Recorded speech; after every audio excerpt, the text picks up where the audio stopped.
Hello Priyan, তোমরা সবাই কেমন আছো? আশা করি ভালো আছো। আর তোমাদের আশীর্বাদে আমি খুব ভালো আছি। তো বন্ধুরা, শুভ সকাল সবাইকে। আজকে সকালটা খুবই সুন্দর, সুন্দর, অনেক কি বলবো, খুবই সুন্দর। তারপর চা পাতা বাগানের মধ্যে দিয়ে সকালটা শুরু করলাম। তো আশা করি কোথায় যাচ্ছি না যাচ্ছি সবটাই তোমাদের সাথে শেয়ার করবো। পুরো ভিডিওটা দেখতে থাকো বন্ধুরা। এখন বাজে সকাল 6টা আর আমরা 5:30টার দিকে বেরিয়েছিলাম। তো কোথায় যাচ্ছি পুরো ভিডিওটা না দেখলে বুঝতে পারবে না। তো যে বৃষ্টি পড়ছে একটু একটু, তো ভাবছিলাম ভিজেই যাবো মনে হয়, কিন্তু পরে কমে গেছিল। বন্ধুরা, যেখানে আসার এই জন্য পৌঁছে গেছি। তো যে চাপাতি বাগানের মধ্যে দিয়ে যাচ্ছি, বাইক ঢুকতে দেয়নি। তখন রাস্তাটা অনেক জ্যাম হয়ে যায়, তাই বাইকটা ঢুকাতে দেয়নি। তো হেঁটে হেঁটেই যাচ্ছি। থেকে আমি পিছনে পড়ে গেছি, আমার পরের কোনো ধ্যানই নেই। ও টুক টুক করে হেঁটেই যাচ্ছে। আর আমি শাড়ি পরে এতটা হাঁটতে পারছিলাম না।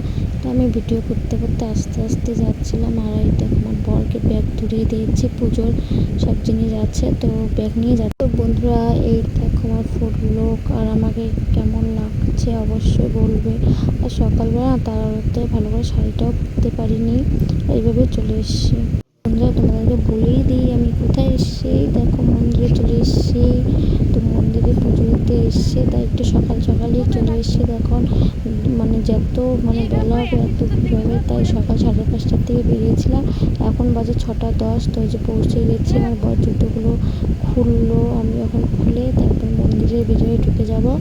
তো লাইনে দাঁড়াতে হবে, ভিতরে গিয়ে দেখবো কত বড় লাইন। এখন কমই আছে, তার কারণ সকাল সকাল এসেছি, পরে অনেক প্রচুর ভিড় হবে। আর দেখো বন্ধুরা, আমার পর একা একাই টুস করে হেঁটে হেঁটে চলে যাচ্ছে। আর আমি পাখা চালানো, তো ভয়েসটা দিচ্ছে, আর পাখার অনেক আওয়াজ হচ্ছে। তো পাখা না চালালে থাকা যাচ্ছে না ঘরটাতে, এত গরম দিয়েছে না। তো দেখো, এইদিকে আগে খোলা ছিল, আগের বার এসেছিলাম, তো এবার বন্ধ করে দিয়েছে এদিকের গেটটা। তো এখানে পরে পুজো দিব। তো আগে ভিতরে ঢোকা যাক, দেখি কত বড় লাইন হয়েছে। তো এই দেখো, সবাই পুজো দিয়ে বাড়ি চলে যাচ্ছে, আর আমরা আসলাম। তারপর অনেক দূরে বাড়ি আমাদের, আর মন্দিরটা অনেক দূরে, তো 1-1.5 ঘন্টা লাগে। তো এই দেখো লাইন তো কমই আছে, আগের বার তো কত বড় লাইনে দাঁড়িয়ে পুজো দিয়েছিলাম। তো ওই তুলনায় অনেকটাই কম আছে। তো এখন লাইনে দাঁড়িয়ে যাব, তারপর পুজো দিয়ে তারপর আবার তোমাদের সাথে দেখা হবে, ঠিক আছে?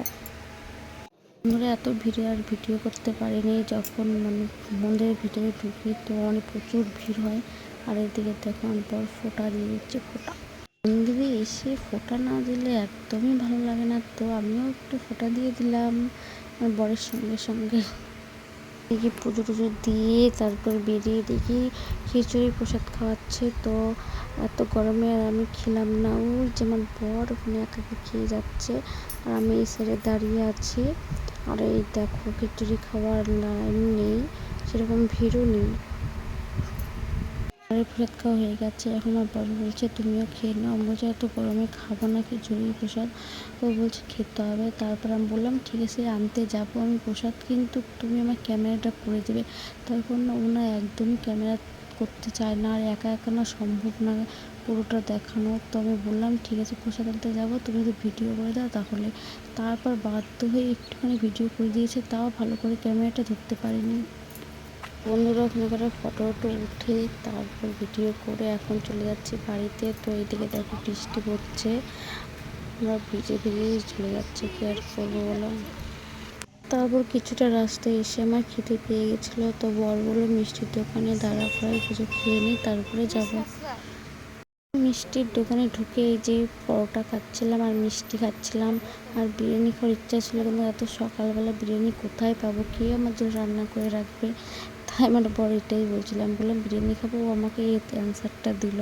তো আর কি আর করবো। বন্ধুরা, আসার পথে আমার বরকে এতবার নিয়েছি, আর এই দেখো আগেও ওখানে দাঁড়িয়ে আছে, আর এখানে খুব সুন্দর ভিডিও হয়, তাই আমি একটু দাঁড়াতে বললাম। তো বন্ধুরা, আজকের ভিডিওটা এতটুকুই। ভালো লাগলে লাইক, সাবস্ক্রাইব, শেয়ার করে দিও। টাটা।